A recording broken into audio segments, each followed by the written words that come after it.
ഹേ every one ഇന്നത്തെ ഒരു informative video ആണ്. എൻ്റെ വീഡിയോസ് കാണുമ്പോൾ എപ്പോഴും വരുന്ന ചോദ്യമാണ് ഇതെന്താ താടി വെച്ച ക്യാബിൻ ക്രൂ എന്നുള്ളത്. യെസ്, ഞാൻ വർക്ക് ചെയ്യുന്നത് വെർജിൻ അറ്റ്ലാന്റിക്കിലാണ്. ഒരു യൂറോപ്യൻ എയർലൈൻ ആയതുകൊണ്ട് തന്നെ എനിക്ക് താടി വെക്കാനുള്ള പെർമിഷൻ ഉണ്ട്. As part of uniform I need to obey some safety rules. പക്ഷേ താടി, മുസ്റ്റാഷ്, മേക്കപ്പ് ഇതൊക്കെ എൻ്റെ പേഴ്സണൽ ചോയ്സ് ആണ് കേട്ടോ. അങ്ങനെയാണ് ഇത്തരം എയർലൈൻസ് വർക്ക് ചെയ്യുക. നമ്മുടെ നാട്ടിലത്തെ ഇന്ത്യൻ എയർലൈൻസ് അല്ലെങ്കിൽ ഏഷ്യൻ എയർലൈൻസ് പോലെയല്ല. യൂറോപ്യൻ എയർലൈൻസിൽ നമുക്ക് പേഴ്സണലി എന്താണോ അത് എക്സ്പ്രസ് ചെയ്യാനുള്ള ഫ്രീഡം ഉണ്ട്.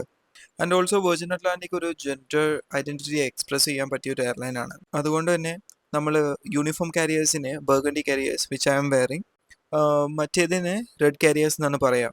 So there are people who identified as male or female.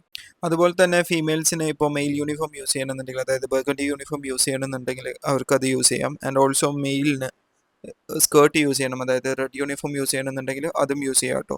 ഈ താടി മൊസ്റ്റാഷിൻ്റെ ഒക്കെ സേഫ്റ്റി റെഗുലേഷൻസ് അവർക്കും ബാധകമാണ് കേട്ടോ. ഇപ്പോൾ എൻ്റെ കേസിൽ വരുവാണെന്നുണ്ടെങ്കിൽ ഞാൻ മേക്കപ്പ് യൂസ് ചെയ്യലില്ല, താടി ഞാൻ പ്രിഫർ ചെയ്യലുണ്ട്. And also I keep my moustache.